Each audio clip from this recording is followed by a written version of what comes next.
Que deviendrait le One Piece s'il n'était pas de l'or, mais un avertissement? Un avertissement que le monde n'est pas uni par les lois du gouvernement ou la justice de la marine, mais par la crainte imposée par quelques personnes qui détiennent le pouvoir des dieux au creux de leurs mains. Nous aimerions dire que le Haki est le pouvoir suprême. Kaido l'a crié sur les toits. Roger avait conquis les mers sans fruit du démon. Mais soyons honnêtes, c'est un biais du survivant. Quand vous vous tenez devant un homme capable de réécrire les lois de la physique ou une femme qui peut arracher votre âme de votre corps simplement parce que vous avez eu peur, le Haki n'est plus un système de pouvoir, c'est un dernier effort pour survivre. Ces fruits qui défient les règles et transforment de simples pirates en véritables catastrophes caractérisent le monde de One Piece. Mais parmi les centaines de pouvoirs que nous avons vus, il existe une hiérarchie, une chaîne alimentaire, et tout en haut, il y a des fruits tellement fondamentalement cassés, tellement conceptuellement injustes, qu'ils ne devraient même pas exister. Aujourd'hui, on enlève les gants. On met de côté les personnages gags et l'armure scénaristique. Nous allons dresser la liste des véritables prédateurs ultimes de l'encyclopédie des fruits du démon. Mais il ne s'agit pas simplement d'énumérer des statistiques. Nous posons des questions dangereuses. Nous demandons « et si ?» Que se passerait-il si ces utilisateurs arrêtaient de se retenir? Que se passerait-il s'ils réalisaient tout leur potentiel? Voici la liste ultime, revue façon anime, des 10 fruits du démon les plus puissants de One Piece et des cauchemars qu'ils pourraient engendrer. Nous devons commencer par le pouvoir fondamental de l'univers, le Zushi Zushi no Mi, le fruit de la pression. Fujitora parvient à faire passer cela pour un simple pouvoir de gravité. Mais avez-vous déjà imaginé le scénario où un utilisateur de la gravité ne se soucierait pas des victimes civiles? Fujitora invoque des météores. Il ne les crée pas, il se contente de plonger dans l'espace vide, de saisir un rocher flottant dans le néant et de l'attirer vers la Grand Line. C'est un exploit à l'échelle planétaire. Mais que se passerait-il s'il ne s'arrêtait pas aux météores? Que ferait-il avec cette manipulation de la gravité sur la Lune? Nous savons qu'il y a plusieurs lunes dans le monde de One Piece. Un consommateur impitoyable de ce fruit pourrait recréer l'événement d'extinction des dinosaures simplement en claquant des doigts. Et allons maintenant au niveau microscopique. Supposons qu'il étende la gravité horizontale à votre sang. Il pourrait arrêter votre cœur en un instant, ou faire tourner le sang dans vos veines. La force qui lie l'univers, c'est la gravité. Donnez ce fruit à un maniaque comme Doflamingo ou Barbe Noire, et ils n'écraseraient pas seulement des gens, ils écraseraient des plaques tectoniques. Ils pourraient rendre le monde entier inhabitable, en rendant la planète plus lourde, jusqu'à ce que nous devenions tous des crêpes. C'est une force capable de détruire une civilisation, qui ne peut être contenue que parce que Fujitora est un type sympa.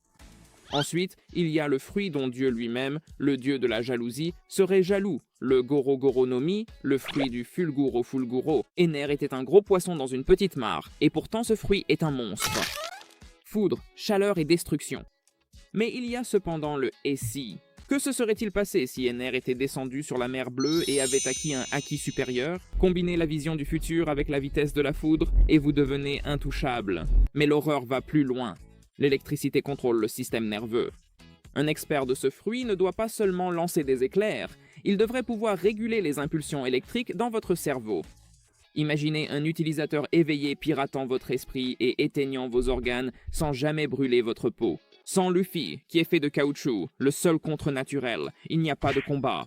C'est la mort instantanée. Ensuite, nous passons au Pika Pika no Mi, le fruit de la lumière. La lumière. En physique, quand la masse atteint sa vitesse, l'énergie devient infinie. C'est terrifiant, bien qu'adouci par l'anime. Pensez-y. Que va-t-il se passer quand Kizaru arrêtera de plaisanter? Que fera un utilisateur lorsqu'il découvrira que la lumière est aussi de la chaleur? Un utilisateur éveillé pourrait transformer tout l'environnement en lumière. Imaginez devoir affronter une personne qui transforme le sol sur lequel vous marchez en rayons laser. Mais pire encore, supposez qu'elle puisse vous priver de lumière. Supposez que l'absence de photons soit contrôlée par un éveil. Cécité globale. Ce fruit vous permet de déterminer la vitesse de chaque combat. C'est l'ultime attaque surprise, soutenue par la puissance d'un arsenal nucléaire.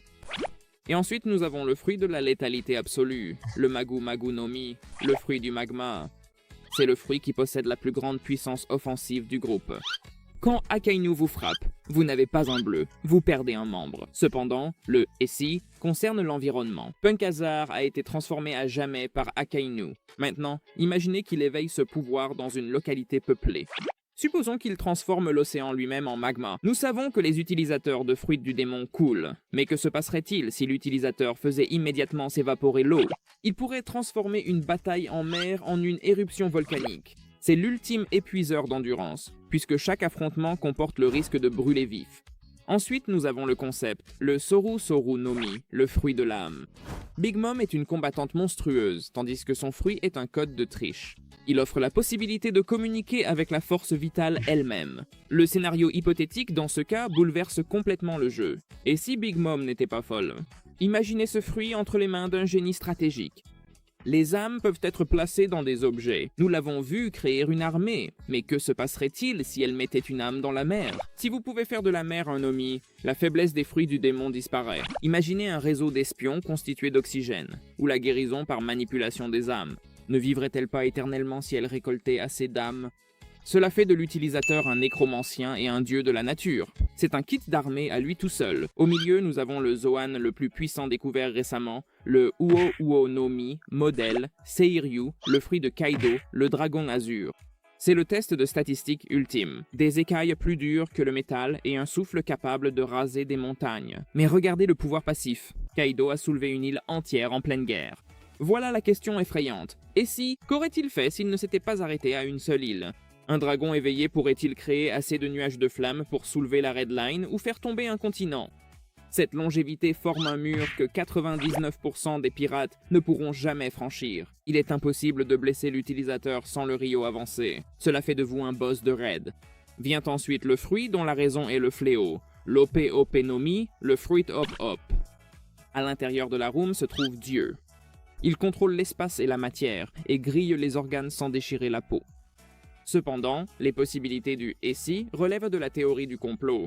On a entendu parler de l'opération d'immortalité, mais qu'en est-il de l'échange de personnalité? Que ferait l'eau s'il transférait l'esprit d'un faible dans le corps de Kaido? Et s'il échangeait avec un Gorosei? Même un utilisateur peu scrupuleux aurait le pouvoir de renverser le gouvernement mondial en un après-midi. Et l'éveil? La K-Room lui permet de trancher n'importe quoi avec son épée. Imaginez s'il créait une room aussi grande qu'un pays. Un utilisateur éveillé pourrait-il couper la Red Line en deux? En termes de hack pur, rien n'égale cela. Nous entrons maintenant dans la catégorie des dieux, le Yami Yami no Mi, le fruit des ténèbres, le fruit anti-méta. Il ne fait pas que tout engloutir dans les ténèbres, il les annule. Quand Barbe Noire te touche, tu n'es plus un homme caoutchouc ou un homme magma, tu es juste un homme. Cependant, le « et si » est ce qui effraie tout le monde. Et si ce n'était pas un Logia? Regardez l'absorption. Il a absorbé le pouvoir de Barbe Blanche. Quelle est la limite? Pourrait-il en contenir 3, 4? Peut-il absorber le Haki? Si le Yami Yami no Mi est un trou noir, finira-t-il par engloutir le monde? Un maître de ce fruit pourrait effectivement aspirer le monde entier dans un vide de néant. Numéro 2, le pouvoir d'anéantir le monde. Le Gura Gura no Mi, le fruit du séisme. C'est le fruit qui a fait de Barbe Blanche l'homme le plus fort. Il ne s'agit pas seulement de séisme, mais de fissures dans l'air lui-même. Il possède la plus grande puissance destructrice brute de tous les paraméchias. Mais qu'en est-il du scénario où il n'y a aucun code d'honneur? Barbe Blanche se retenait. Barbe Noire, lui, ne le fera pas. Que deviendra le monde si tu frappes le fond de la mer? Imagine que tu crées une fréquence qui résonne et brise la Red Line. Ce fruit serait capable d'engloutir le monde entier. Il ne demande aucune finesse. Il suffit simplement de frapper l'air et le monde s'effondre.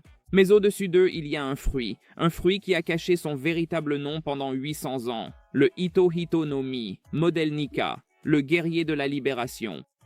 Nous pensions que Luffy était un homme caoutchouc. Nous avions tort. C'est un Zoan mythique. L'éveil, c'est la rupture de la réalité. Gear 5 fait référence à l'utilisation du Tune Force dans un combat sérieux. Selon le Gorosei, ce pouvoir n'est limité que par l'imagination. Pensez-y. Aucune limite, sauf l'imagination. Que se passerait-il si Luffy pensait que l'océan était un château gonflable? Et s'il pensait que le Thunder Bagua de Kaido était fait de guimauve? Cela en fait un véritable film d'horreur si l'imagination de l'utilisateur devient sombre. Mais que se passerait-il s'il supposait que cet adversaire n'existait pas? Cela déforme la réalité selon le bon vouloir de l'utilisateur. Puisque le fruit Nika est le soleil qui restaure l'existence, le Yami Yami no Mi est-il celui qui dévore tout et le néant? Voilà donc la hiérarchie du pouvoir, l'effondrement des continents sous la pression de la gravité, et la réécriture de la réalité sous les battements des tambours de la liberté. Nous approchons du point culminant où le fruit du séisme, le fruit des ténèbres et le fruit Nika vont s'affronter, et lorsque cela arrivera, le monde ne fera pas que trembler, il sera reconstruit. Cependant, voici le dernier Et si les ténèbres de Barbe Noire sont-elles l'antithèse naturelle de Nika? L'imagination sera-t-elle engloutie dans le néant ou est-elle trop anarchique pour être assimilée? Partagez vos théories en commentaire, c'est l'ultime phase, et l'intensité va devenir absurde. Abonnez-vous pour plus d'analyses. Il est tard, et pourtant la lumière du jour approche. Paix.